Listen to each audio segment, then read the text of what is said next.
Assalamualaikum warahmatullahi wabarakatuh. Kembali lagi bersama saya Dr. Hewan Khairul Rizal. Di channel ini kita akan membahas tentang seputar dunia kesehatan hewan, baik hewan kesayangan maupun ternak.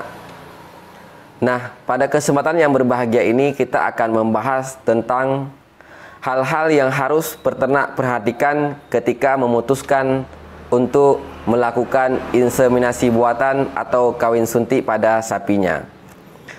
Nah, inseminasi buatan atau kawin suntik ini merupakan salah satu teknologi reproduksi yang dapat meningkatkan mutu genetik pada ternak. Yang pertama yang dapat peternak lakukan adalah pengamatan estrus atau observasi birahi. Nah, di mana mengenai ciri-ciri sapi betina birahi telah kita jelaskan terlebih dahulu pada video berikut ini. Nah, dapat kita lihat di video di bawah ini, bisa diklik, telah kita bahas dengan rinci ciri-ciri dari sapi birahi atau estrus. Nah, pentingnya mengetahui tanda-tanda sapi birahi atau estrus adalah agar mendapatkan hasil yang maksimal, agar sapi yang kita lakukan inseminasi buatan dapat bunting. Nah, yang kedua adalah apabila ternak tersebut birahi pagi, maka agar segera dihubungi petugas agar bisa ditentukan jadwal kawinnya. Nah, bila birahi pagi disarankan untuk dikawinkan sore hari. Nah, bila birahinya sore hari disarankan untuk dikawinkan pagi hari. Nah, ini akan meningkatkan persentase atau meningkatkan angka kebuntingan pada ternak. Nah, tidak cukup sampai di sini.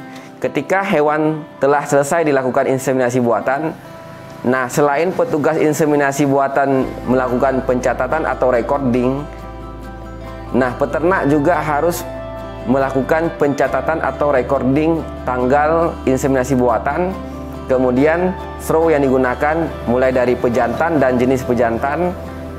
Nah, setelah pencatatan itu dilakukan, berikutnya adalah peternak harus memantau selalu apakah ternak yang dikawinkan tersebut birahi kembali atau tidak. Nah, kalau birahi, berapa hari setelah IB kembali birahi. Dan jika sapi itu birahi kembali, harap dihubungi petugas. Nah, siklus birahi atau siklus estrus itu berlangsung 18 sampai 24 hari kemudian.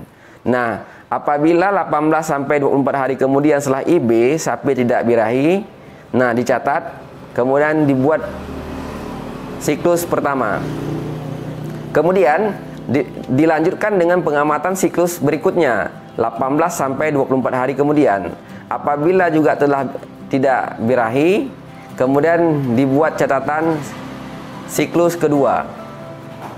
2 siklus belum menunjukkan gejala birahi, ini berarti sudah lebih kurang 42 hari.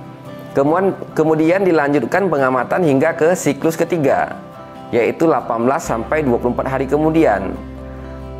Jika tidak birahi, kita catat siklus 3 siklus sapi tidak birahi. Ini artinya sudah berlangsung selama 63 hari sapi tidak birahi lebih kurang. Dan kita sarankan untuk segera dilakukan pemeriksaan kebuntingan. Jadi pemeriksaan kebuntingan baik dengan USG maupun secara palpasi perektal sudah dapat dilakukan pemeriksaan pada 60 hari setelah sapi dikawinkan. Disarankan pemeriksaan kebuntingan ini dilakukan oleh petugas yang ahli, oleh petugas yang ada di tempat tersebut. Jadi 60 hari atau 3 kali siklus tidak birahi setelah sapi dikawinkan merupakan waktu yang baik untuk dilakukan pemeriksaan kebuntingan dan dilakukan oleh yang ahlinya. Dikarenakan kita akan bisa mencapai target reproduksi, yaitu calving interval atau jarak beranak pertama ke beranak berikutnya itu kita harapkan yaitu 1 tahun atau 12 bulan setiap tahun sapi melahirkan. Nah, Apabila dia hewan tersebut bunting, maka disarankan dilanjutkan pemeriksaan kebuntingan nanti di kebuntingan fase akhir. Karena di fase kebuntingan akhir nanti akan diputuskan apakah hewan lahir normal atau tidak, atau yang dikatakan dengan distokia atau kesulitan melahirkan. Dan bisa ditentukan manajemen penanganan yang lebih tepat sehingga bisa menyelamatkan induk dan anak. Nah, apabila hewan tidak bunting, maka dapat dilakukan program berikutnya.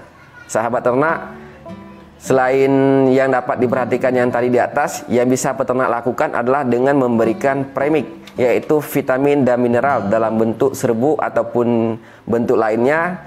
Nah, premik ini dapat diperoleh di toko-toko ternak resmi.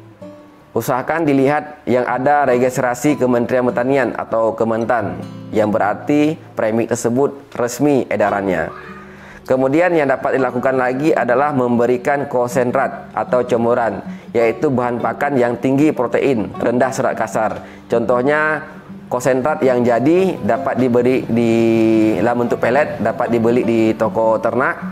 Kemudian konsentrat dalam bentuk belum jadi, yaitu masih mentahan, contoh bungkil kedelai, kemudian ampas tahu, dan ini diberikan maksimal 2% dari berat badan, yaitu 1-2% dari berat badan.